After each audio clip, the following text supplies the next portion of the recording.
In a small-town diner, two officers speak loudly, bragging about slamming a teenager and making a woman cry. They don't lower their voices. They never have to.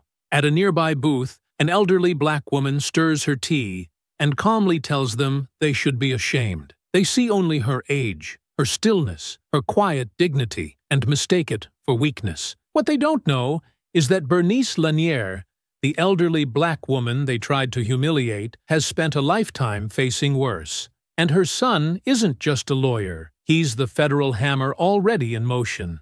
Their mistake was underestimating her. Before we go any further, comment where in the world you are watching from, and make sure to subscribe, because tomorrow's story is one you don't want to miss. The summer heat lay thick and unmoving over the cracked pavement outside Joe's diner, curling up from the road in shimmering waves that made the whole street look like it was trying to disappear. The diner itself, squat and unfussy, stood with the kind of permanence that suggested it had survived more than its share of storms, economic, political, and otherwise. It was the kind of place that didn't change, because the people inside didn't ask it to. Its once white siding had faded to the color of old paper, and the red letters on its sign had long since surrendered to the sun, leaving only a name, not a welcome. Inside, the air was a degree cooler, though not enough to offer real comfort. A sluggish ceiling fan spun overhead with the strained insistence of something that knew it was losing. The scent of hot grease mingled with burnt coffee, soap from the mop bucket, and something fainter but always present, like time itself had seeped into the walls and refused to leave. Bernice Lanier pushed through the door with the quiet authority of someone who had never once in her life needed to announce herself. The bell above the door gave a tired jingle, more ceremonial than functional, and she stepped inside with a pace that was neither slow nor hurried, but simply deliberate. Everything about her, from the sensible shoes to the floral blouse tucked neatly into a pressed gray skirt, suggested a woman raised in a time when presentation wasn't vanity, but armor. She moved toward a window booth, her posture straight, her hat held with care as she settled into the seat. She did not look around. She didn't need to. People noticed her whether she invited them to or not, and she had long since grown accustomed to the way eyes followed her, sometimes with curiosity, sometimes with suspicion, rarely with kindness. But she paid them no mind. She placed her bag beside her, unfolded the menu without urgency, and rested her hands in her lap, as if she were waiting for something more than lunch. A waitress offered her a polite smile and poured a glass of water. They exchanged no words. Bernice nodded once, a quiet acknowledgement of service, and returned her gaze to the menu, though she already knew what she would order. Behind her, in the booth directly across the narrow aisle, two uniformed officers reclined in their seats, with the practiced ease of men who had never been made to feel unwelcome. Their names were stitched into the badges that glinted faintly under the fluorescent lights: Officer Trent Mallory and Officer Kyle Reddick. Mallory, the larger of the two, leaned back into the corner of the booth with a kind of careless entitlement that couldn't be taught. His voice, brassy and unfiltered, carried across the room not by accident but by design. "Little punk was mouthing off the second I stepped out the cruiser," he said, pausing to take a sip of iced tea. "Didn't take 2 seconds before I had him face down on the hood. That shut him up fast." Reddick laughed, though the sound came too quickly, too high, like he needed to show he understood the joke, even if it didn't sit quite right. He was leaner, younger, the kind of man who was always watching for approval and quick to follow it. "That's nothing," he replied. "Had this woman last week. Real buttoned up, tight skirt, handbag, all that. Didn't like how I searched her car, so I told her to take her shoes off before I started. She started crying before I even popped the trunk." They both laughed then, the kind of laughter that had no weight, no soul, just sound filling space. Sound meant to reinforce something neither of them would ever say out loud. Around them, the other diners kept their heads down, pretending not to hear, pretending not to mind. That, too, had become a kind of custom. Bernice sat still, hands folded now, the menu untouched on the table. She listened without reacting, allowing the weight of their words to settle fully before she acted. She did not turn immediately, nor did she allow any sign of anger to cross her face.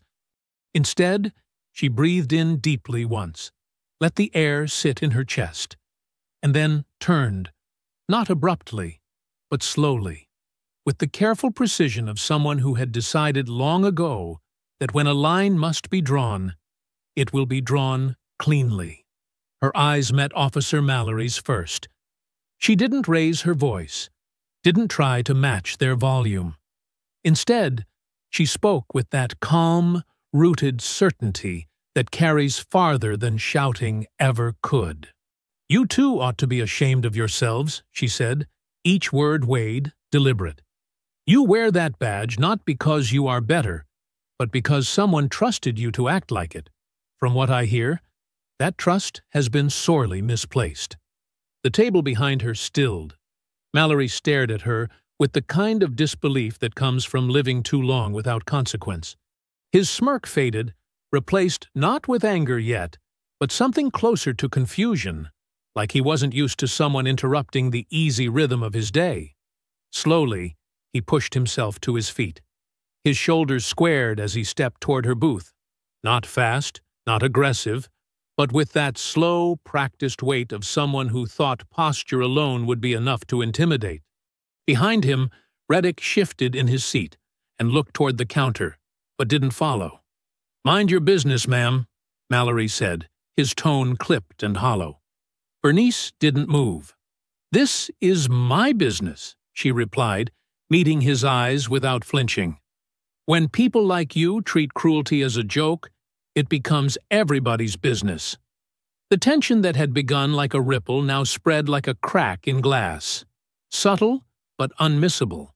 Mallory's jaw worked as he searched for the next move. His voice hardened. "Let's see some ID." "No?" Her answer was unhurried and firm. "You refusing to identify yourself?" he said, arms crossing now. "I'm sitting in a diner," she said plainly, "drinking water, minding my business, until you opened your mouth." "That's enough," he snapped. "You're trespassing." "I've been coming here for years," she answered, unmoved. "You're not the law in here just because you say you are." Mallory stepped closer, his chest nearly brushing the edge of her table. His voice dipped lower. "You're making this harder than it needs to be." "No," Bernice said again, voice even, eyes steady. "I'm making it exactly as hard as it ought to be." The silence that followed Bernice's final refusal was not the silence of uncertainty or hesitation. It was the silence of decision. Officer Trent Mallory's expression darkened not from confusion, but from recognition. This woman wasn't going to back down. Not with tone, not with threats, not with proximity. He'd seen defiance before, though usually from people much younger, with less command in their posture. What unnerved him now, though he would never admit it aloud, was how calm she remained, how unshaken. That calm stripped him of the upper hand. He reached out abruptly, seizing Bernice by the forearm with a grip meant to drag her from the booth. The movement sent her purse toppling to the floor with a quiet thud and jostled the glass of water, sending a thin stream trickling across the table. Bernice, still seated, did not resist with violence or shout in protest. Instead, she stiffened, letting her body become immovable not through strength, but through sheer resolve. The harder he pulled, the more obvious it became that this wouldn't be a clean scene. Reddick rose now, reluctantly, casting a nervous glance at the other diners. Their faces were frozen in place, some with forks held inches from their mouths, others mid-bite, as if the act of chewing might imply complicity. The air inside the diner was heavy with that particular kind of stillness people adopt when they believe that looking away will shield them from the truth they're witnessing. "I told you to stand up," Mallory growled, his voice low but laced with rising tension. Bernice lifted her chin, eyes fixed forward. "And I told you I'm not afraid of you." It was then that Mallory's restraint slipped completely. He gave her shoulder a rough shove, knocking her sideways into the corner of the booth. The sound of her back striking the wooden panel echoed faintly across the room. A few people gasped. Someone stood and immediately sat back down. Reddick moved forward, fumbling with his cuffs, clearly wishing this could end more cleanly. Behind the counter, Joe stepped out from the kitchen hallway, drying his hands on a bar towel as he approached the booth, with obvious caution but visible concern. His voice, when it came, was firm, though not aggressive. "Hey now," he said, directing the words toward both officers with the familiarity of someone who knew their names, and perhaps once knew them as boys. "She hasn't done a single thing wrong. You both know that." Mallory turned toward him, already half done with the conversation before it began. "Joe, I'd stay behind that counter if I were you." "She's a customer," Joe replied, folding the towel in his hands, not quite backing down but not advancing either. "She comes in here every other week, never so much as raises her voice. This is wrong, Trent." Mallory gave a small, bitter laugh. "You want us to pull your inspection files, Joe? Want me to take a look in your walk-in? See if everything's labeled the way it should be? Would hate for you to get shut down over something avoidable." Joe's jaw clenched. His eyes flicked to Bernice, then back to Mallory. Slowly, he stepped away, retreating not out of agreement, but out of bitter understanding. He was being reminded, not for the first time, that some rules only apply to certain people. "Thought so," Mallory said under his breath. With a sudden yank, he pulled Bernice to her feet. She didn't stumble. Her balance was steady. Her hands, when offered for the cuffs, were neither shaking nor clenched. She held them out with a poise that made the gesture feel more like a ceremony than submission. Reddick struggled to fit the cuffs around her wrists. They were too big for her arms too slim, her bones too narrow for standard sizing. He had to loop a second pair through the first to secure them, hands trembling slightly as he clicked them into place. Bernice didn't look at him. She kept her gaze forward, out the window where the summer heat had begun to blur the cars in the lot. They led her through the diner in silence, past the booths and the tables where the same customers now stared at their food, wishing they could unsee what had unfolded. No one moved to help. No one protested. That was how these things happened. Not with shouts, not with force, but with that quiet complicity of 100 eyes turned downward. Outside, the sun was merciless. It beat down on the cracked sidewalk as the door swung open, casting Bernice's shadow long across the diner floor. She stepped into it, like she had walked this road before, like the weight of shame didn't belong to her. They placed her in the back of the cruiser with professional detachment, shutting the door with more force than necessary. The moment it closed, Mallory exhaled like someone who had won something, though even he wasn't sure what. At the station, the transition was swift and mechanical. Paperwork materialized. A holding chair was cleared. Bernice was processed like a misplaced file, quiet, contained, and not worth more than the minimum required attention. They placed her in a gray-walled room with peeling paint and fluorescent lights that hummed just slightly off-pitch. She sat where she was told and watched them work. Mallory was first to the computer, fingers flying over the keyboard as he entered his report. The incident, he claimed, involved a hostile civilian who refused to comply with lawful orders, raised her voice, created a disturbance, and refused to leave the premises when asked. The term aggressive appeared twice. Disturbing the peace appeared 3 times. The story shifted subtly in his version, less about facts and more about implications. Reddick hovered beside him, uncertain, until Mallory leaned over and clicked a few buttons on his body camera's upload interface. A file disappeared. Another one began uploading, this one beginning well after their arrival at the diner. Mallory looked at Reddick sideways. "Don't be stupid," Mallory muttered under his breath as he finished typing. Reddick didn't argue. He offered no defense, no excuse.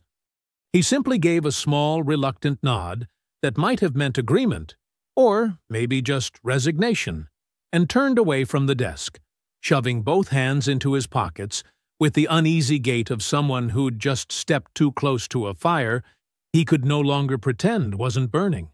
At the far end of the room, Sergeant Doyle Murchison appeared from his office doorway, balancing a half-full coffee cup in one hand and a folder in the other.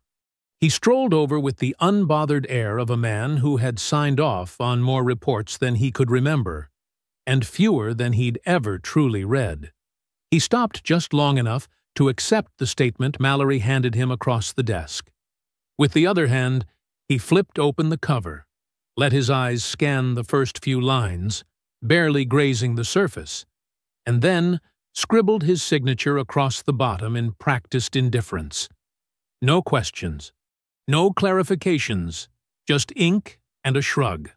Across the room, in the holding area where the pale paint peeled in long strips from the concrete block walls, Bernice Lanier remained exactly as she had been, upright, composed, hands folded loosely in her lap. She had not asked for food or water, nor had she spoken since being placed there. But now, with a voice that carried neither anger nor urgency, she turned toward the officer watching her from behind the glass partition. "I'd like my phone call, please." The officer glanced up, hesitated, then picked up the landline phone from the desk behind him. He brought it in, placing it on the table in front of her, the receiver still warm from the last use. Bernice took the phone without ceremony and dialed with practiced memory. The number hadn't changed in years. There was no pause on the other end. He picked up on the first ring. "Marcus," she said, and though her voice was soft, there was a note beneath it, steady, controlled, and unmistakably familiar to him. There was a pause as the line responded. She listened, then continued. "It happened again," she said.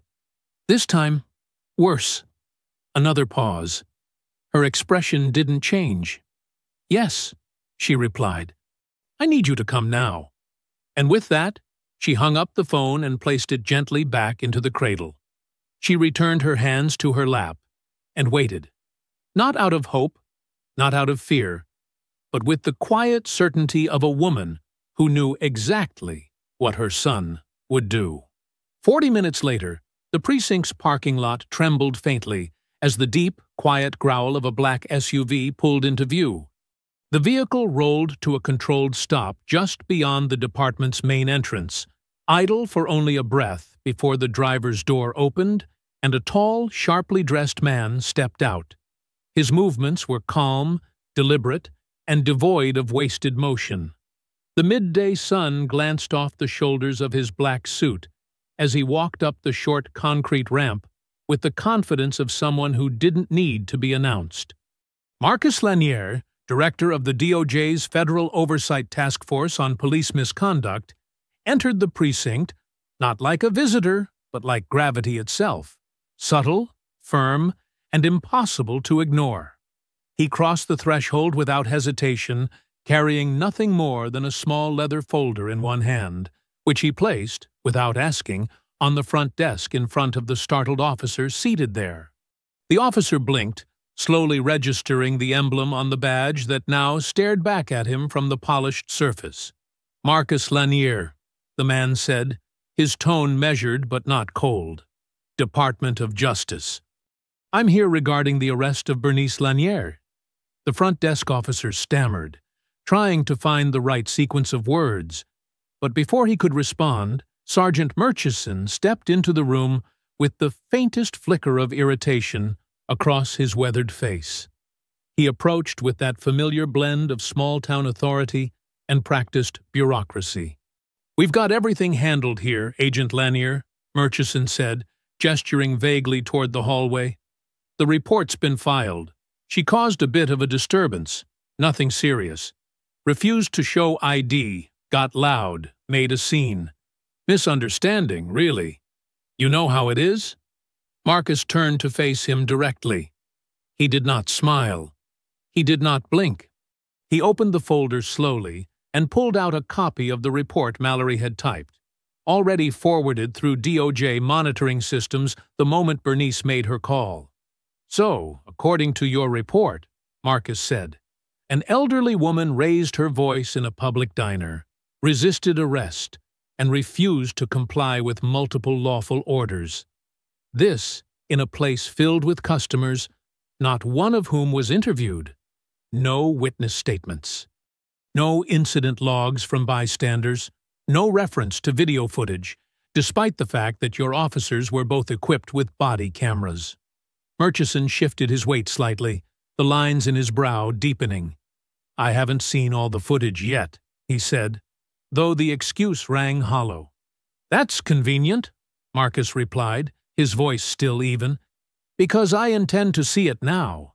Full body cam recordings from both officers. I want timestamps. I want the original file structures, and I'd like to speak with Officer Mallory and Officer Reddick separately. I assume your digital evidence locker is on the same subnet as your internal terminals?" Before Murchison could fumble through another answer, Marcus tapped once on his phone. Moments later, the precinct doors opened again with a hiss of rubber on tile. Two figures entered, each carrying the stillness of people accustomed to entering hostile spaces with more authority than invitation. Agent Cecilia Park moved first, her equipment bag slung over one shoulder, dark hair pulled back into a tight braid that didn't move when she walked. She didn't speak. She didn't need to. She moved directly toward the evidence processing room without waiting for permission. Agent David Obasanya followed, tall and composed, the kind of man whose mere presence muted conversations. He offered a small nod to Marcus, then surveyed the station with quiet interest before veering off toward the clerk's desk. Marcus turned back to Murchison. "From this moment forward," he said, "no digital files will be altered, deleted, or transferred without my team's knowledge. Agent Park is already imaging your drives, and Agent Obasanya will begin speaking to your front staff." "You're escalating this," Murchison said, his voice caught somewhere between disbelief and warning. "This doesn't have to get blown out of proportion." Marcus's expression didn't change. "If it hadn't been proportioned wrongly to begin with," he replied, "I wouldn't be here at all." At the back of the room, Park's voice called out, not loud, but clear. "Agent Lanier," she said, "there's a flagged deletion on Officer Mallory's camera. Timestamp matches the approximate time of arrest. There's a second file from Officer Reddick. Trimmed. I'm recovering both." Obasanya, clipboard in hand, looked up from the front desk staff he'd been interviewing. "There's already a discrepancy between the booking log and the statement given by the arresting officer," he said. "Clerk says she never saw a struggle. She also claims the woman was completely silent when brought in." Marcus nodded once, not out of satisfaction, but confirmation. "Then let's begin." The hum of the precinct's overhead lights seemed louder now, as if the air itself was beginning to notice the shift. What had started as an unremarkable arrest report, signed and filed like so many others, was unraveling, and not with noise or chaos, but with the steady, deliberate hands of people who had made a career of dismantling falsehood. Agent Cecilia Park, silent and precise in her movements, sat at the main evidence terminal with the kind of focus that turned hesitation into failure. Her fingers moved with careful economy across the keyboard, eyes fixed on the directory trees cascading down her monitor. Around her, folders populated one by one, some labeled generically, others with time-stamped codes that suggested manual interference. She didn't comment. She didn't speculate.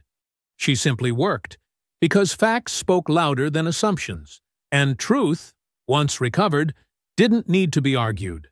She paused, clicked into a restored file, and let it play across the screen, without adjusting the volume. There was no need. The footage spoke for itself. From Officer Mallory's body cam, the frame showed the inside of Joe's diner. The timestamp confirmed the footage was captured minutes before the moment Bernice had been described in the report as verbally hostile. But the reality was plain. Bernice Lanier, seated calmly at her booth, spoke in a measured voice, her posture composed, her words, though firm, delivered without raised tone or aggression. The officers, however, painted a different picture. Their own voices were louder, more animated. Mallory's approach toward her was swift, his body language tense, and his hand reached for her shoulder with far more force than necessary. The push into the booth, the hard snap of the cuffs, all of it unfolded in silence, save for the clatter of silverware and the hushed gasp of nearby patrons. Park slowed the playback and tilted the screen slightly toward Marcus. "This footage was deleted intentionally," she said, her voice even. "It was not a file error or accidental overwrite. Someone accessed the device, flagged this segment for deletion, and transferred the new file under a false timestamp." She didn't elaborate further. She didn't need to. Across the room, Agent David Obasanya had taken control of the small conference room, its whiteboard and cork panels now covered with printouts and notes. Obasanya, always composed but never passive, stood before a lineup of officers and administrative staff, each seated uncomfortably in front of him. He asked questions with a cadence so calm it disarmed. There were no accusations, no threats, just a steady unveiling of contradiction. One of the desk officers, a younger woman with clipped speech and eyes that kept darting to the hallway, admitted that she hadn't seen Bernice cause any disturbance during booking. She recalled Mallory looking irritated when asked about the file upload. She hadn't thought much of it, until now. Obasanya thanked her, made a note, and moved on. His background as a former civil rights investigator gave him an edge, not through force, but through silence. People talked to him not because he pressured them, but because his stillness reminded them they were already exposed. Just as he began preparing for the next statement, a sharp rattle echoed down the hallway. The front door opened again, and a wave of heat from the parking lot followed a new figure into the station. Chief Arlen Devers stepped in with a look that blended weary familiarity with veiled irritation. His uniform, crisply pressed, was more ceremonial than functional, and the expression on his face was one that had served him well in years past. A practiced calm used to quiet nervous civilians and redirect reporters. He approached Marcus with a slow, deliberate pace, the sort of walk that suggested seniority without inviting scrutiny. "Agent Lanier," he said, extending a hand with calculated ease. "I wasn't expecting DOJ boots on the ground for something so local. Let's get this untangled before we make a mountain out of—" Marcus didn't take the hand. Instead, he gestured toward the monitor, where the recovered body cam footage was now paused on the frame showing Bernice seated peacefully. "Your officers filed a sworn report claiming the subject was hostile, aggressive, and disorderly," Marcus said, his voice composed, but with an unmistakable edge. "The footage we've just recovered shows none of that. In fact, it directly contradicts their written statements. That's no longer a local matter. That's federal." Devers didn't answer immediately. His eyes narrowed just slightly as he processed the implications, then shifted quickly toward Murchison, who stood frozen near the door, coffee long forgotten. "I'm sure there's some explanation," Devers replied a little too quickly. "Misfiled footage, incomplete reports. Things fall through the cracks. This doesn't have to be an investigation. We can handle this in-house." Marcus didn't smile. You've already had your chance to handle it in-house, and you signed off on a fabricated report. Before Devers could form a rebuttal, a new alert sounded from Park's terminal. She leaned in, clicked, and pulled up a new video, this one from an external source. The camera angle was wider, lower in resolution, but the content was unmistakable. The diner's own security feed. It had captured everything. Bernice's composed demeanor, Mallory's forceful behavior, Reddick standing to the side, uncertain and silent, the way the diners froze, how Joe tried to intervene and was waved off with threats. Every moment of the encounter was recorded from start to finish. Obasanya returned from the hallway with a slip of paper in hand. Local tech team pulled the footage from the diner's back office, he said, offering it to Marcus. Untouched, no edits. Matches body cam timestamps. Confirms discrepancies. At that moment, in the corner of the room where the incident reports were being finalized, Kyle Reddick sat alone at a terminal. He had been staring at the text on the screen for several minutes now, fingers resting above the keys but unmoving. Then, in full view of the monitoring agents and with no attempt at secrecy, he began editing his report. He changed phrases, adjusted times, softened language, removed the term aggressive entirely. It was subtle, but deliberate. Marcus turned his head slightly, watching without speaking. He didn't interrupt, didn't stop the edits, but simply observed, knowing full well that the changes were being logged and screen captured by Agent Park in real time. Guilt never needed to shout. It wrote itself quietly. Marcus stepped away from the desk and walked toward Reddick, who sensed the presence and froze mid-sentence. "Tell me," Marcus said quietly, "what changed between the first report and this one?" Reddick didn't answer. His jaw tightened. His hands slowly lifted off the keyboard. Marcus didn't press further. He simply stepped back and nodded once to Park. Preserve everything. Park already was. The air inside the precinct had changed. It no longer moved with the predictable rhythm of daily operations. Now it hung heavier, more charged, as if the walls themselves had begun listening. What had been just another day, routine paperwork, the usual dismissals, was slowly transforming into something more volatile, more permanent. Officer Kyle Reddick, seated uncomfortably at the administrative terminal, stared blankly at the half-completed edit of his report. His fingers hovered over the keyboard, but his mind had already begun to drift from the screen. Sweat gathered at the edge of his brow, not from heat, but from the quiet realization that everything around him was shifting in a way he could no longer control. The lie he had co-signed, the words he had accepted without protest, were now unraveling before his eyes, and the eyes of people who were paid to watch for such unraveling. His throat tightened as he glanced across the room to Officer Trent Mallory, who stood with his arms crossed and his weight shifted to one leg, like a man waiting to be congratulated for standing his ground. Mallory's face, hard as concrete, wore the same half-smirk he'd carried since Bernice had first spoken in that diner booth. He still believed this would blow over, that the thin blue line would hold, that someone higher up, Devers, maybe even Murchison, would step in and wrap the whole mess in procedural jargon until it faded like smoke from an old incident file. His eyes, when they flicked toward Reddick, said exactly that. Stay quiet, stand firm, and this will pass. But Reddick couldn't find that certainty anymore. Not with the footage playing back in full color. Not with Agent Park silently archiving every keystroke. Not with Marcus Lanier standing 20 feet away, quietly watching like a man who already knew how this story ended and was simply waiting for everyone else to catch up. Sergeant Doyle Murchison, who had until now been content to observe from the doorway with his arms loosely folded, shifted on his feet and rubbed at the back of his neck. The tension had finally seeped past the layer of indifference he wore like armor. His name was on that report. His signature, casual and unread, now sat like a fingerprint at the scene of a crime.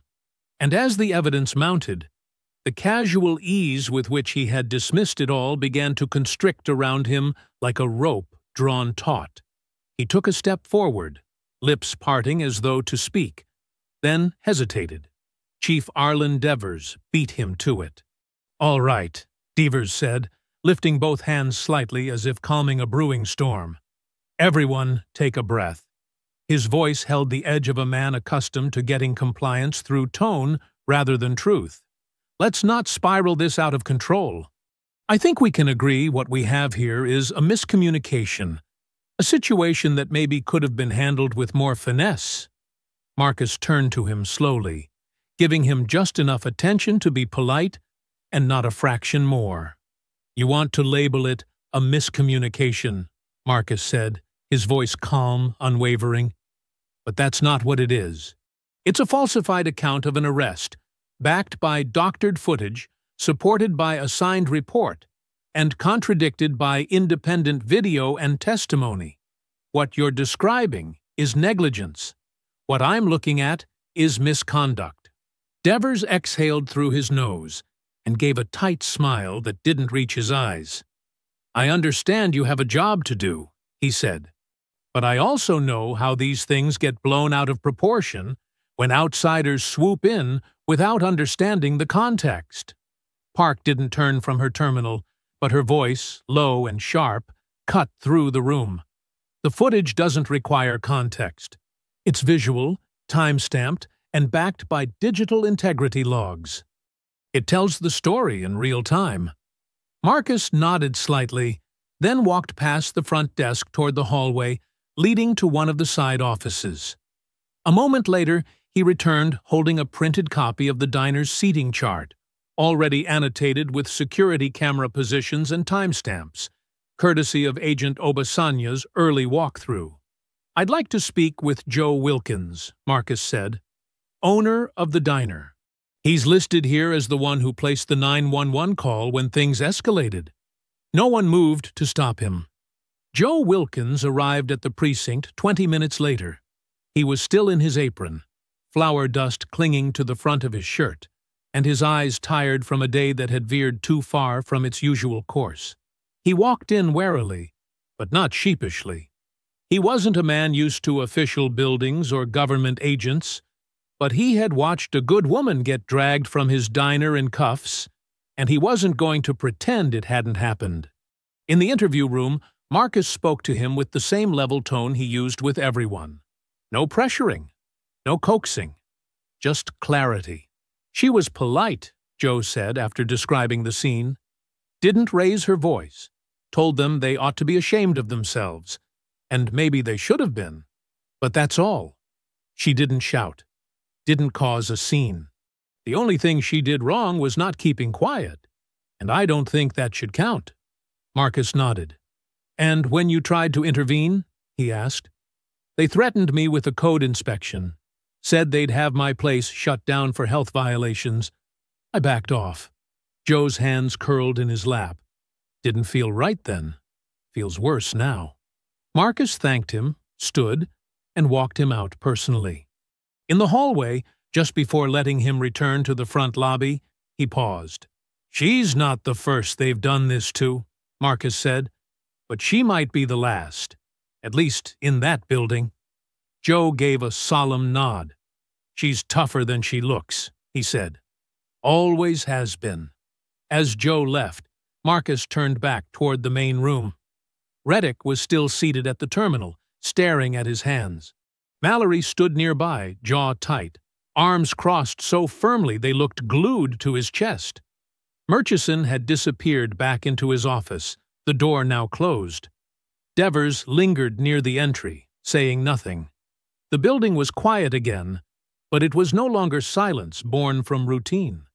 It was the hush of something shifting underfoot, something real. The air inside the station, once filled with voices and the hum of casual routine, had grown heavy with containment. What had once been a space defined by habit, paperwork stacked by the copier, familiar chatter from dispatch, the clatter of boots on tile, now pulsed with the presence of oversight, scrutiny, and something the officers rarely encountered within their own walls: accountability. Marcus stood near the center of the room, eyes scanning each officer present. Then the hallway that led to evidence processing, then the closed door of Sergeant Murchison's office. His voice, when it came, was calm as ever, but carried a resonance that made conversation stop mid-sentence. "Effective immediately. This facility is under temporary federal lockdown," he said. "All personnel are restricted to the premises until evidence preservation protocols are complete. No files are to be removed, altered, or accessed without DOJ authorization. Phones, personal and department-issued, are to be surrendered to the table outside this room. You may retrieve them once clearance is granted." No one moved right away. It took a beat for the words to land fully, and when they did, it wasn't with noise, but with stillness. An officer near the back of the room shifted uneasily and removed his phone from his belt clip, placing it slowly on the designated table. Others followed, one by one, until the collection of devices lay together like artifacts in a museum, relics of a day that had changed shape entirely. Marcus did not wait for resistance. He already knew the pattern, how it would unfold, who would comply first, who would hold out longest. None of it surprised him. What mattered was that the field was now held. The lock was in place. The narrative would not be rewritten again. In the holding room, Bernice Lanier sat exactly as she had when the officers first placed her there. Her posture had not slouched. Her hands remained loosely folded, resting on her lap. The walls around her were dull and lifeless, a bureaucratic beige that seemed designed to numb thought. But her mind was not here, not entirely. The silence had offered her space, and in that space, memory bloomed. She was 13 the first time she was told to move to the back of a bus. It was summer then, too, hot and humid in the Georgia sun, the kind of heat that stuck to your skin like a second body. She remembered the way the driver had looked at her, impatient, as if she were the inconvenience, and not the sign hung above the rows. Later came the classrooms, segregated, underfunded, where textbooks still bore the scribbled-out names of white students who had used them first. She recalled the metal taste of defiance in her mouth when she asked why her school had no library. No one answered. They just sent her home for the day. She had marched in Birmingham, linked arms in Montgomery, spoken out in church basements and civic halls. She'd been called loud, difficult, ungrateful, dangerous, all for refusing to let people mistake her silence for submission.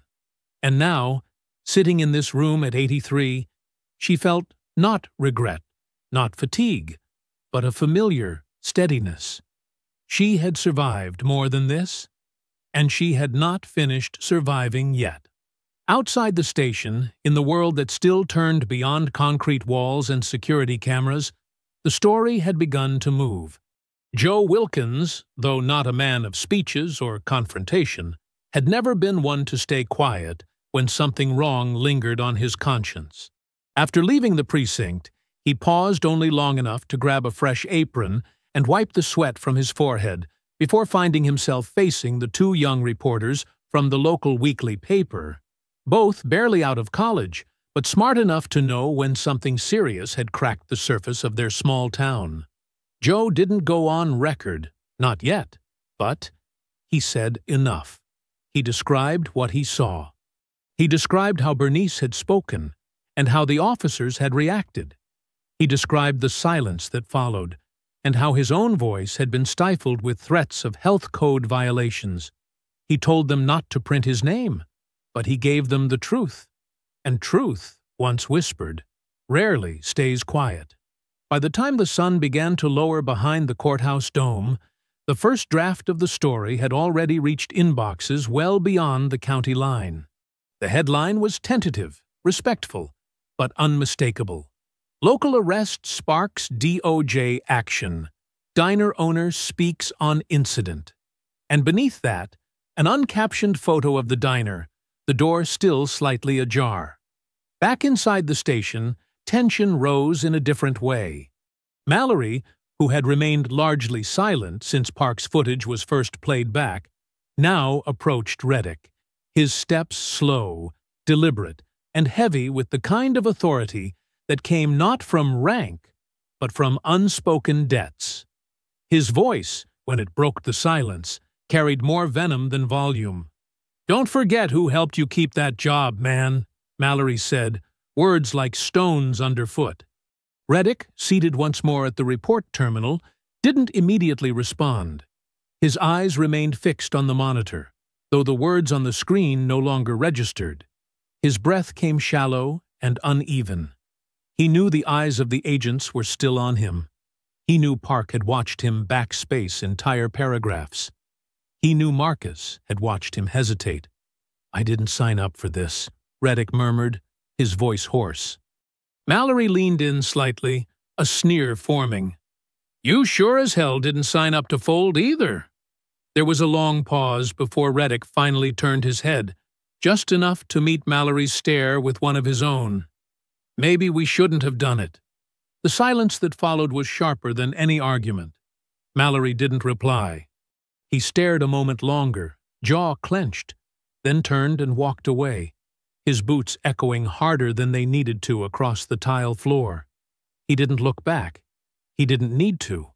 The weight of what had been done was no longer theoretical. It had become documented, preserved, witnessed. And now, for the first time in years, it threatened to matter. For the first time since her arrest, the door to the holding room eased open without noise or tension. There was no officer behind it, no posturing, no command, just the silhouette of a tall man whose presence softened only when it crossed the threshold to find the woman sitting alone, exactly as she had been hours earlier. Marcus Lanier stepped inside and closed the door behind him with deliberate care, not wanting it to feel like a cell being locked, but like a pause in the storm outside. He didn't speak at first, and neither did Bernice. Instead, he walked to the edge of the table where she sat, pulled out the opposing chair, and lowered himself into it without ceremony. The distance between them was slight, yet it felt significant, not because of emotional space, but because of what they had both endured separately before this day, and what they now carried together. Bernice studied his face for a moment, longer than he expected. She saw the exhaustion tucked beneath the corners of his eyes, the tension he tried to hide behind formality, the controlled stillness that always lived in his shoulders when he was holding too much. She tilted her head slightly. "You shaved," she said quietly, a faint glint of humor in her voice. "Makes you look even more serious than usual." Marcus allowed a brief smile. Didn't want to give them anything to latch onto. She nodded once, then straightened a little more in her chair. "They didn't hurt me," she said, preempting the question. "Not really. Not like they could have. Not like I've seen." Marcus's gaze dropped to her cuffed wrists, the faint red imprint of metal still visible against her skin. He didn't reach for them. He didn't offer comfort the way someone else might have. He knew his mother well enough to understand that sympathy, even when offered with sincerity, could sometimes feel like pity, and Bernice had no use for pity. "I watched the footage," he said instead. "The diner camera, the body cams. You were calm, direct. They'll never be able to say otherwise." Bernice's eyes held steady. "I wasn't brave. I was just tired." "There's a difference." Marcus leaned back slightly, his elbows resting on the sides of the chair. "You were brave," he said. "Tired can wait." They sat with the silence a little longer, one that was filled not with awkwardness, but with memory.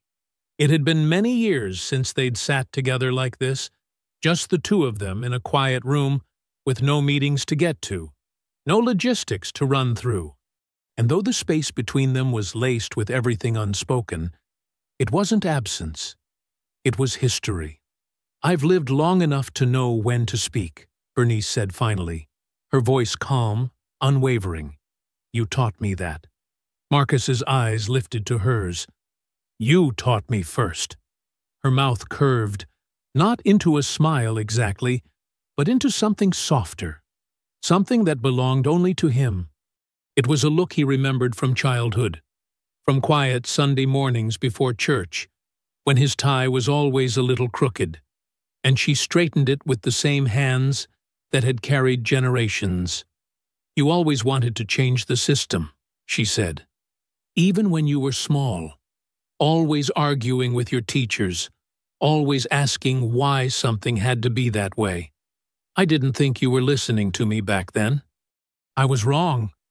Marcus's jaw tightened slightly, though he said nothing for a moment. Then, in a tone that carried more weight than volume, he replied, "I was always listening. That's why I knew today wasn't a misunderstanding." He reached into the folder on the table, pulling out a printout, highlighted data, redacted names, a chain of altered arrest records. "Cecilia found more," he said, sliding the pages in front of her, but knowing she wouldn't read them. "The arrest logs go back nearly 2 years.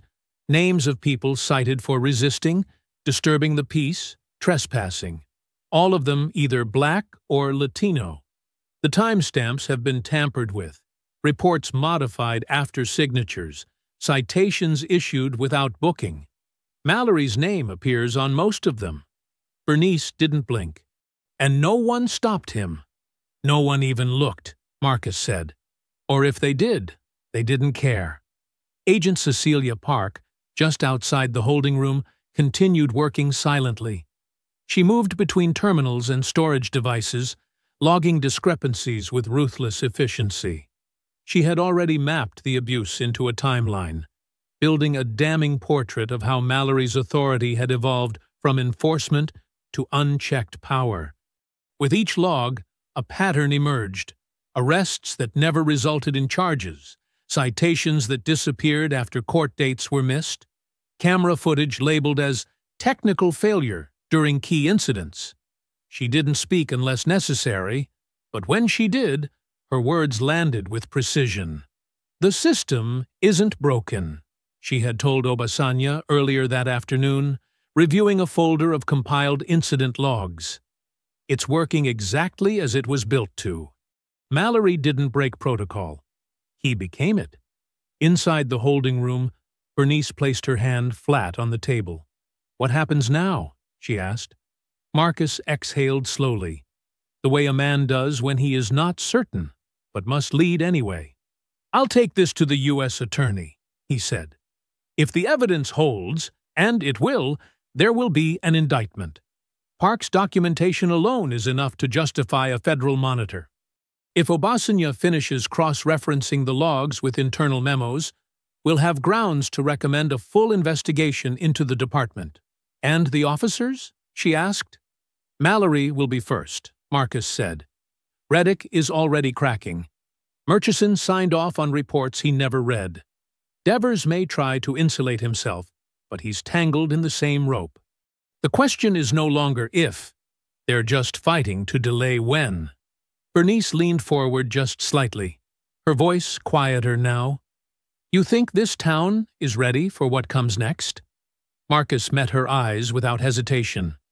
"No," he said. "But readiness has never been the reason we speak up." Another long pause settled between them, this one heavier with shared understanding. "I used to think," Bernice said, "that dignity came from being still, from holding your peace and staying calm. But it's not stillness, is it? It's standing." Marcus nodded once. "And sometimes standing means drawing fire." Bernice looked toward the door, then back to her son. "Then it's good we come from fire," she said. He didn't respond with words this time. He simply reached out, placing his hand gently over hers. The moment was not dramatic. Not performative. It was two warriors of law, mother and son, joined not by obligation, but by a quiet, shared promise. Outside the room, the building held its breath, but inside, something had shifted. Not just between them, but in the weight of what was now unstoppable. The sun had begun its slow descent over the rooftops of the small town, casting long shadows across the sidewalks and turning the precinct's concrete steps into pale slabs of gold. The air outside was no longer just heavy with heat. It carried with it a slow, simmering current of unrest. People were beginning to gather. At first, only a few. Then more. The whisper had become a murmur, and the murmur was taking shape. Inside the building, Chief Arlan Devers stood in his office, the blinds drawn, the air conditioning humming quietly above him. Though it did nothing to settle the tension crawling through his spine. He held the phone tight between his shoulder and cheek, thumbing through the notepad that contained numbers he had once used sparingly, but now clung to like lifelines. His voice was lower than usual, more deliberate, as he explained the situation to someone on the other end. A state-level contact whose tone had shifted from polite to distant. "It's not what it looks like," Devers said, trying to sound calm. "The DOJ's inflating this. Small-town misunderstanding, some questionable filing procedures, and now they're digging like it's a criminal syndicate." He paused, listening, brow furrowed. His free hand traced the edge of the desk. The silence from the other end was longer this time. "No, I didn't know she was his mother. Yes, I've seen the footage. It's not as bad as they're making it out to be. It'll blow over if we give it a few days." But even as he said the words, he didn't believe them. The pressure was growing too quickly. The timeline was collapsing. The names in those reports, some of them had connections, families who wouldn't stay quiet now that attention had cracked the surface. He ended the call without a clear commitment and stared out the narrow slit between the blinds. Outside, signs were being held in the air. Homemade, angry, focused. Downstairs, Marcus Lanier stood in the center of the station lobby, the same calm presence as before, but now surrounded by the storm of movement. Agents Park and Obasanya working in tandem, reviewing physical documents and interviewing clerical staff, ensuring that the entire infrastructure of the department was being catalogued and archived. Every drawer opened, every file checked, every digital record backed up and secured. Devers appeared a moment later, descending the stairs with a forced composure that barely disguised his urgency. He approached Marcus with a gait that aimed for confidence, but his voice wavered with the strain of containment. "I just got off the phone with the state attorney's liaison," he began, feigning a friendly tone. "They're concerned that this is becoming an unnecessary escalation. You've made your point. Files are being reviewed, protocols assessed. It doesn't have to become something bigger." Marcus turned, his expression unmoved. "Bigger?" he repeated. Devers gestured toward the windows where shadows moved just beyond the glass. "You've got people gathering outside. Press is sniffing around. This town can't survive that kind of spectacle." "This thing's spiraling," Marcus interrupted with the precision of someone not interested in platitudes. "It's not spiraling," he said, voice calm but cold. "It's surfacing. What you're feeling now is consequence. And you don't get to choose how consequences unfold." Devers's jaw tightened. He opened his mouth to reply, but no words came. Across the room, Sergeant Murchison hovered just outside his office, trying to appear useful without drawing attention to himself. His eyes darted between Marcus, Devers, and the various screens set up by the forensic team. The logs, so many of them signed off in his name, were now being connected to a broader pattern. Arrests with no charges. Complaints filed but never logged. Names of citizens who had vanished into paperwork, and never emerged with resolution. Every signature came with a timestamp. Every timestamp with a responsibility. Murchison stepped into the hallway, caught sight of Obasanya entering an interview room with one of the records clerks, and felt a flush of heat rise under his collar. He'd been with the department for 27 years, long enough to know which corners to cut, which voices to ignore, and which officers to protect as long as they brought in numbers.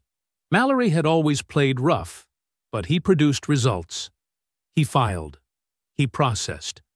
He kept the problems from spilling into the kind of noise that reached city council meetings. Now, all of it was exposed, and Murchison could feel it gathering speed. Outside, the crowd had thickened. It wasn't a mob, not yet, but it had shape. Faces pressed to the edge of the sidewalk, their expressions ranging from grim determination to uncertain curiosity. Cell phones were raised, a local news van had parked just across the street, and a woman with a microphone stood in front of the lens, speaking into the evening air while behind her, signs were slowly rising into view. One of the signs read, "Justice for Bernice." Another said simply, "We saw the footage." At the center of the crowd, Joe Wilkins stood with his arms crossed. He hadn't planned to speak, but when someone asked what he'd seen, he didn't lie. He described the moment Bernice turned in her booth, the calm in her voice, the way Mallory escalated without cause, the way the cuffs looked too tight for her wrists. He told them about the threats, how they'd silenced him before, how he didn't want to be silent now. The story had spread, not just through news outlets, but through back channels, family chats, whispered conversations across dinner tables and phone lines, parents who remembered their own encounters, neighbors who suddenly recalled citations they'd never understood, teenagers who'd stopped speaking after their run-ins, now watching as something finally gave way. Back inside, Marcus stood with his arms crossed as Park approached from the hallway, holding a printout with red-line discrepancies marked along the margins. "There's a second batch of data," she said. "Separate logs hidden under an alias account on the evidence server. They go back even further, beyond Mallory. Arrests never entered into the main system. Footage saved offline. Some of this predates the body cam policy entirely." Marcus reviewed the sheet, expression unreadable. "Keep pulling. This doesn't stop at one man." Park gave a nod and returned to the hallway without further comment. As Marcus looked around the station, at the officers avoiding his gaze, at the stack of files slowly being boxed, at the pressure building just beyond the walls, he understood that this was no longer just about Bernice. This was about the echo behind her silence. The hundreds of names that never made it to paper. The years of unchecked harm wrapped in polite policy. And now, the town was listening. The clatter of printer trays and quiet murmurs of DOJ agents moved through the precinct like the ticking of a slow clock, each moment dragging another truth out of the walls. Outside, the crowd had doubled in size. The chant hadn't started yet, but its rhythm had begun to swell beneath the surface of their voices.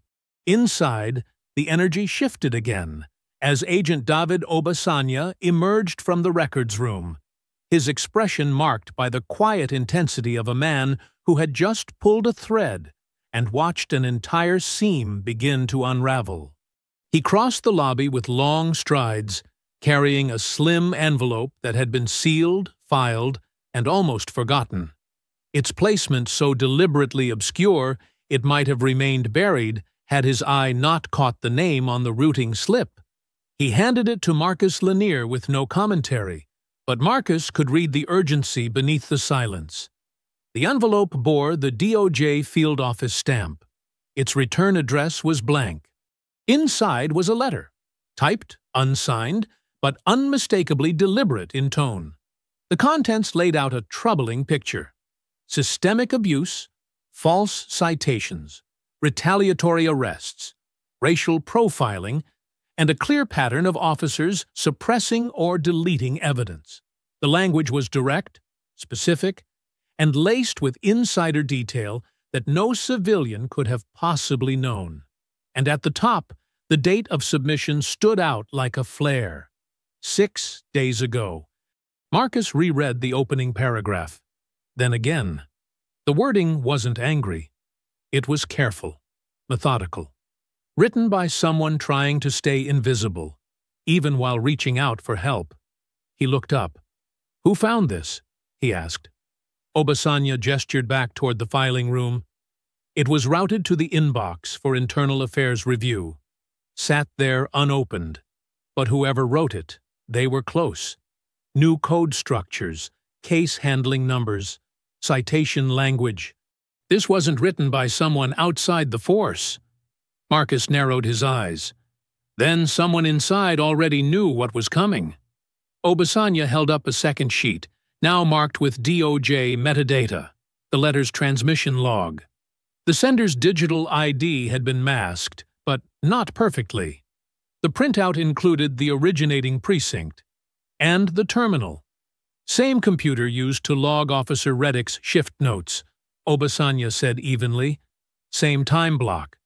That night, he was working late. No other officers logged in.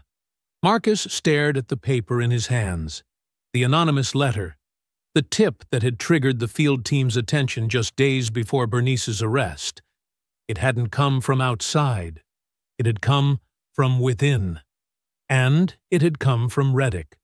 He turned sharply, his eyes scanning the lobby until they landed on Reddick, seated again at the same desk where he had hesitated over his report. The younger officer had removed his vest, loosened his collar, but his hands betrayed him, tapping faintly against his leg, twitching like a metronome stuck between panic and resolve. Marcus approached slowly, not out of caution, but to give the moment its full weight. When he stopped in front of Reddick's desk, he didn't raise his voice. He didn't demand. He simply spoke with the authority of someone who already knew the answer. "You sent it," Marcus said. Reddick looked up, his face pale. He blinked as though the words had struck him physically. For a moment, he said nothing. Then, finally, with a voice raw from silence, he spoke. "I didn't know it'd be her." His throat bobbed as he swallowed, hands tightening into fists. "I swear to God, I didn't know." Marcus said nothing. His expression didn't change. Reddick looked around, then leaned forward, lowering his voice to a tremble. "I was supposed to talk to Internal Affairs. The night it happened. I had a call scheduled, off record, just to say something. About Mallory. About how he'd been running things. I couldn't sleep anymore." His breath caught in his chest as he looked up again, shame tightening his features. "I saw things. Stuff that wasn't in the reports. Stops? That shouldn't have happened. Mallory used to laugh about it, like it was part of the job. And I let it go. I didn't know what else to do." Marcus's jaw shifted slightly, but he still didn't speak. "I never thought they'd drag someone like her," Reddick whispered. "I thought maybe it'd be someone loud. Someone who pushed back. Someone the department would spin into looking dangerous. Not her." He rubbed his hands over his face, fingers digging into his temples like he was trying to scrub the moment from his memory. She was just sitting there. She didn't even move. And when he pushed her into the booth, I didn't say anything. I just stood there, like always. Now Marcus took a step closer, his voice low but sharp as a blade. "You stood there while he shoved an 83-year-old woman into a booth hard enough to rattle the windows. You stood there while he threatened the man who tried to speak up. You filed a report you knew was a lie. And now you want credit for sending a letter after months, years, of silence?" Reddick didn't lift his head. His shoulders hunched forward, pulled tight by guilt. "I didn't want credit," he murmured. "I just wanted it to stop." Marcus leaned forward slightly, lowering his voice even further. until it was no longer just a reprimand. It was the cold edge of truth cutting straight through the room. You don't get to want peace after standing in silence. You don't get to feel clean because you whispered the truth in secret. Reddick nodded, still trembling. "Then charge me," he said. "I'll sign whatever you put in front of me." Marcus stared at him for a long time. His breath was even. His hands didn't move. "You'll testify," he said at last. "Under oath. You'll give us everything. Names, dates, footage logs. And if you flinch, if you hold back a single detail, I will bury you in the very system you helped protect." Reddick nodded again, the motion jerky but real. "I will." Marcus turned, but before he walked away, he paused once more. "She's not the first you stood by and watched," he said, "but she might be the last." Then he walked away without looking back, and for the first time that day, Reddick wept. The storm had moved from rumor to fact. By the end of the third day, the Department of Justice filed formal notice with the district court, citing sufficient grounds for federal intervention and requesting oversight authority over the precinct pending full investigation. The anonymous tip, now tied directly to a cooperating officer, had rendered all prior defenses irrelevant. The video evidence had already done damage, but the voice from within, that reluctant but pivotal voice, was what stripped the case of ambiguity and made denial impossible. And it was that voice, trembling as it had been, that finally gave Marcus the leverage he needed. The civil suit came next, not as a declaration of revenge, but as a strategic wedge. Filed on behalf of Bernice Lanier, it targeted not only the officers involved, but the department's leadership and oversight structure, naming Chief Devers, Sergeant Murchison, and a list of city administrators whose signatures had rubber-stamped misconduct long before it reached public attention. The suit wasn't just for wrongful arrest. It was for the deliberate maintenance of a culture built on racial targeting, intimidation, and willful neglect. In the motion for discovery, Marcus's team submitted an internal audit conducted by Agent Park. Over 200 pages long, each section meticulously charting the timeline of abuses that had gone unpunished. 2 years of manipulated arrest records had been unearthed. Data cross-referenced from the clerk's logs, patrol schedules, and camera metadata painted a picture that was no longer a pattern, but a policy. Reports were backdated. Body cam footage was selectively deleted. Use of force incidents were documented without incident numbers, allowing them to vanish from searchable databases. At the center of it all stood Officer Trent Mallory, whose name appeared in more than half the flagged files. His involvement ranged from falsified detainment to unauthorized searches and redacted evidence tags, an unmistakable blueprint of a man who had treated his badge as a license, not a responsibility. When the federal indictment landed, Mallory responded not with remorse but with contempt. His arraignment was held behind closed doors due to public pressure and threats made against the courthouse. His lawyer, a seasoned defense attorney known for protecting officers under scrutiny, opened with a predictable angle, one that twisted the tip into betrayal and Reddick into a scapegoat.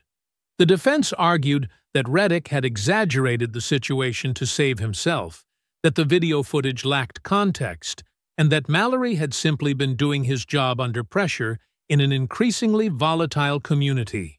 But what they hadn't accounted for, what they never could, was the fact that the system they once used to shield themselves now worked for someone else. This time, it worked for Marcus, and Marcus had brought the receipts. Reddick, under agreement from his plea deal, testified under oath and in detail. He described the culture inside the department not as a few bad apples, but as a tree with rotted roots. He admitted to his own failures, his silence, his compliance, and his guilt. But more importantly, he outlined how Mallory had systematically instructed officers to leave things out of reports, to nudge language, to clean files before submission. He recounted a locker room boast about teaching respect to black teenagers and how Mallory would laugh about watching grown men cry when he tightened the screws. The courtroom, though sealed, carried the heat of consequence in every word. The plea deal was formalized on the 5th day. Reddick accepted reduced charges in exchange for full cooperation. He was placed on administrative leave without pay, with final sentencing pending the outcome of his continued involvement. As the investigation deepened, the department's hierarchy began to collapse. Sergeant Doyle Murchison, once a fixture of stability and casual authority, found himself summoned to testify before the Oversight Review Board. He had signed the original report that misrepresented Bernice's arrest. He had approved Mallory's conduct records without cross-checking the use of force logs. And worst of all, he had dismissed multiple citizen complaints without initiating the formal follow-up protocol. When confronted with the footage, presented side by side with his original signature, Murchison's voice faltered. He tried to claim he had been unaware, that the paperwork was fast-tracked and reviewed under pressure, that the errors were administrative, not intentional. But the footage contradicted him. The timestamps didn't lie. Neither did the logs of unanswered complaints, or the videos showing his presence at several post-arrest reviews where he signed off without asking a single question. By the time his testimony ended, Murchison no longer looked like a man defending a system. He looked like a man being swallowed by one. Meanwhile, the precinct itself had begun to crumble. Not physically, but structurally. Morale plummeted. Officers once loyal to Mallory avoided interviews. Several requested transfers. Others called in sick. And for the first time, files that had long been buried in locked drawers found their way to Agent Park's desk, left anonymously, sometimes without labels, as if the department was beginning to purge itself before the DOJ could do it for them. Outside, the protests had evolved. What began as anger now resembled resolve. People no longer shouted just for Bernice. They brought signs bearing other names, names of relatives and neighbors who had stories, quiet ones they had once thought wouldn't matter. But now they did. Every poster, every voice, every camera pointed at the front doors of that station became part of the mounting weight pressing inward. Back in the DOJ command room set up within a cordoned-off conference space, Marcus stood before a whiteboard filled with case timelines, charges, and outcomes. Park briefed him with sharp efficiency. "Federal monitor's been approved," she said. "Oversight will be assigned within a week. The precinct is now under external compliance review. Chief Devers has been placed on administrative hold pending ethics review." Marcus nodded, his expression composed, but the lines around his eyes deeper now. Not from exhaustion, but from resolution. They weren't just winning a case. They were reclaiming something. And it had started, not with a press conference, not with a raid, but with a woman in a diner who refused to be quiet. By the 7th day, the precinct no longer belonged to itself. The familiar routines, coffee breaks in the bullpen, casual jokes behind the front desk, quiet signatures scrawled across daily reports, had been displaced entirely. Every hallway now echoed with the footsteps of federal agents.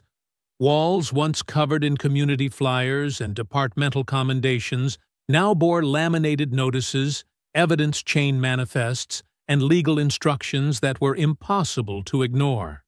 A sense of inevitability had taken hold, and in its presence, silence replaced defiance. Chief Arlen Devers stood in what was once his office, the blinds still drawn tight, as if the light itself had turned against him. He paced behind his desk with the same quiet urgency that had served him well through countless crises. Budget cuts, media scrapes, even the occasional scandal that required a fall guy but never reached his name.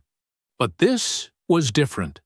This wasn't an allegation that could be negotiated down to an apology or contained by a memo. This was federal. It was visible.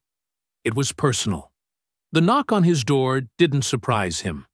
He turned slowly, exhaling through his nose as Marcus Lanier entered without waiting for permission.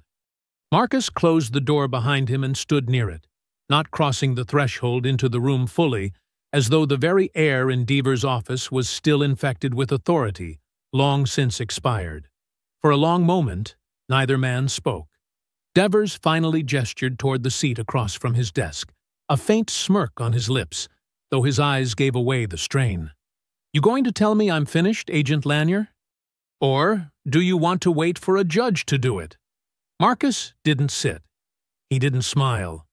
"I don't care how it ends for you," he said. "I care how it ends for this department." Devers sighed, dropping heavily into his chair and letting the leather creak beneath him. He looked older now, not from the passing of years, but from the unraveling of the illusion that power was protection. His voice, when it came again, was low and bitter. "You think you fixed something?" he asked. "You think tearing this place apart is justice?" "I think justice is being seen," Marcus said. "And your department made sure people like my mother were invisible until the cuffs came out." Devers shook his head slowly. "You don't understand how it works in towns like this. You think policy solves people. You think oversight heals fear. These officers followed your lead," Marcus interrupted. "They learned how to cut corners from how you ran this building. They learned to ignore truth because you did. You called it maintaining order. I call it cultivating rot." Devers stood then, not in protest, but as if his own weariness wouldn't allow him to sit anymore. "This isn't about me," he said. "It never was." "It always was," Marcus said, his voice low and precise, "because leadership is complicity when it chooses silence. And you chose it every time someone complained, every time Mallory's name came up, every time Murchison skipped protocol, and you let him." Devers opened his mouth as though to deny it, but the energy had drained from his body. He didn't deny. He simply sat back down. When Marcus turned and left the office, there was no satisfaction on his face. Only purpose. Later that day, the public hearing convened at the county courthouse. A long table, polished and cold, stretched beneath rows of bright lights. Microphones hummed softly in front of the officials. DOJ representatives sat at one end, local council members at the other, and between them, divided by nothing more than air, stood the growing fracture between a system that had failed and a town that would no longer accept it. The room was at capacity. Local residents filled every seat, and many stood along the walls, arms crossed, eyes locked forward. The energy was quiet but potent, like the deep breath taken before a crowd erupts, though this crowd had no intention of making noise until it mattered. Bernice Lanier entered through the side, assisted only by a staff escort who offered her a seat near the front. She declined. Instead, she stood quietly by the back wall, her hands clasped in front of her. She didn't want the podium. She didn't need the microphone. Her story had already been told in every channel, every paper, every camera angle. Now she wanted to listen. One by one, members of the public rose to speak. A man whose son had been cited twice for failure to comply without ever being charged. A woman who described being stopped outside her own store because she matched a description. A teenager who said nothing, but held up a photo of his brother and left it on the table. Then came Marcus, standing behind the microphone with the same posture he had held since day one. Erect, centered, and utterly composed. "This is not just about one arrest," he said. "This is about a system that incentivized abuse by rewarding silence. It's about officers who didn't just break the law. They rewrote it for themselves. It's about signatures that were supposed to mean oversight, but became rubber stamps. And it's about the lives that were quietly damaged in the shadow of all that. He paused, letting the room hold its breath with him. My mother refused to stay silent. And for that, they tried to make her small. They didn't just arrest her. They erased her dignity, convinced they could walk away from it untouched. But they didn't count on who she raised. And they didn't count on all of you. As he stepped back from the podium, there was no applause, only a silence that felt sacred. By the evening, the Federal Monitor's arrival was confirmed. A new task force had been assigned to oversee not just the precinct, but its training protocols, complaint handling, and officer review board. De Veers had been suspended, pending formal disciplinary proceedings. Murchison, already under deposition, now faced internal referral for dereliction of duty. Mallory's indictment moved to pretrial, and Reddick, out on release under his agreement, awaited sentencing with his cooperation ongoing. But the real shift wasn't in the courtrooms or filings, it was in the town itself. People no longer looked at the precinct as a place that simply enforced the rules. They now saw it as something that could be shaped, reformed, held accountable. What was once a wall now resembled a window, and for the first time in a long while, the people on the outside could see in. The courthouse was hushed, not from formality, but from the weight of what had already been said. Over the course of the trial, the room had become a crucible, burning away excuses, pretense, and layers of departmental rhetoric until only facts remained, raw, undeniable, and damning.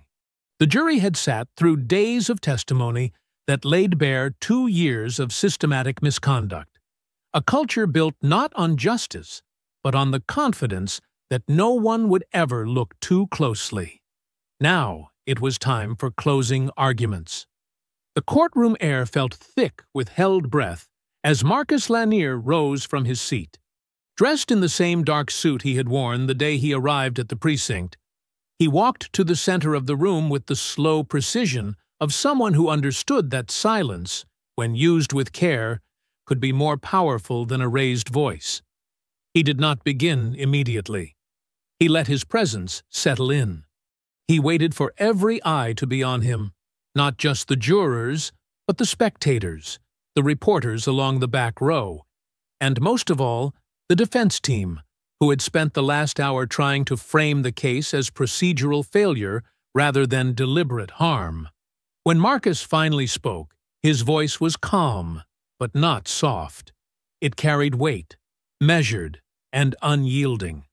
"We are not here because one woman was disrespected," he began, his tone slow and deliberate. "We are here because that disrespect was assumed to be normal, expected, ingrained." He let the words breathe, watching them land.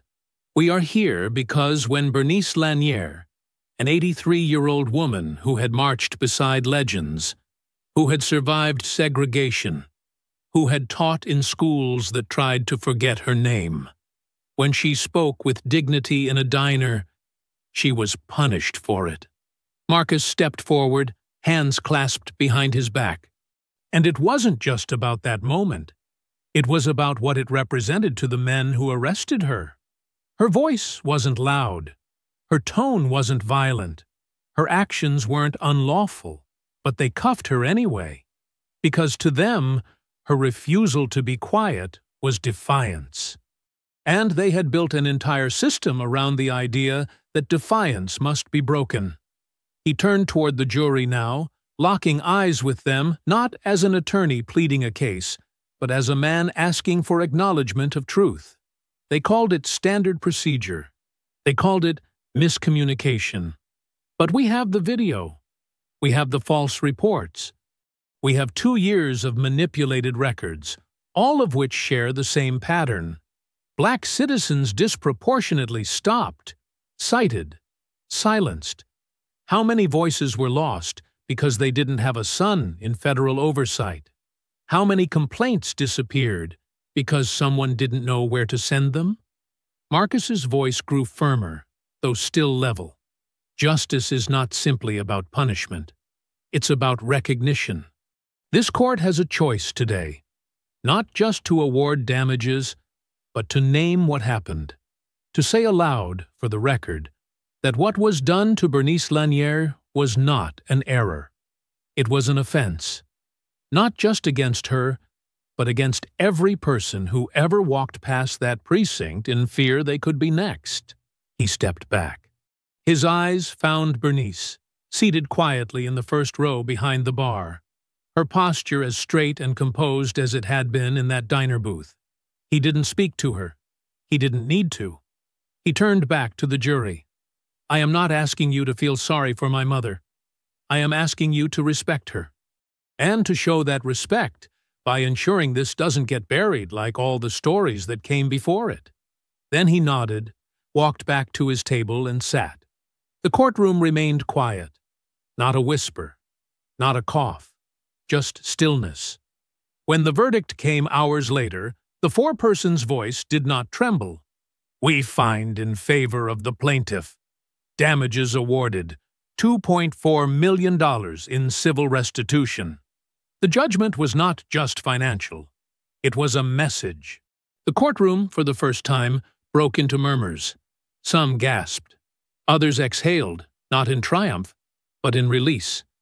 Bernice closed her eyes for a moment, then nodded, as if acknowledging something more profound than victory. Not vindication, but truth, finally spoken aloud. In the weeks that followed, the dominoes fell with mechanical precision. Trent Mallory, once untouchable inside the blue walls of the precinct, now stood in a federal courtroom. His trial had been swift. With Reddick's cooperation, digital records from Park's team, and hours of documented misconduct, the prosecution left no doubt. He was found guilty on multiple counts: falsification of police reports, civil rights violations under color of law, and evidence tampering. His sentence, 15 years in federal prison, no parole. His attorney, attempting once again to deflect blame toward Reddick and poor departmental training, was met with firm rebuke by the judge. "The issue here," the judge had said, "is not lack of training. It is the absence of integrity." Sergeant Murchison, who had once signed forms without reading them, was called to testify again, this time before a federal ethics board. Confronted with evidence he could no longer deny, he admitted to negligence, to a culture of willful ignorance. His badge was surrendered. His pension was suspended pending review. Chief Devers, who had fought to control the narrative, found himself erased from it entirely. He resigned in disgrace days before a formal hearing could begin. And the precinct, long the symbol of quiet control and unchecked authority in the town, was officially shuttered under federal order. The building, which had once buzzed with radios and casual indifference, now stood silent, its doors locked, its emblem removed. A new unit was being formed, staffed under federal supervision, its leadership restructured from the ground up. Community oversight was built into its charter. The people who once feared walking into that building were now part of the system that would decide how its replacements would serve. At the heart of it all, Bernice Lanier remained unchanged. She refused interviews, turned down book deals, and asked that her name not be turned into a headline. She went back to her routines: quiet walks in the morning, books at night, the Sunday hat still pressed and clean. She had never asked for attention. She had only asked for decency. And while she did not claim to have won, she knew something far deeper had been lost by those who tried to silence her: their right to do it again. Justice had not come swiftly, but it had come, and that, in the quiet dignity of her heart, was enough. I hope you enjoyed that story. Please share it with your friends and subscribe so that you do not miss out on the next one. In the meantime, I have handpicked 2 stories for you that I think you will enjoy. Have a great day.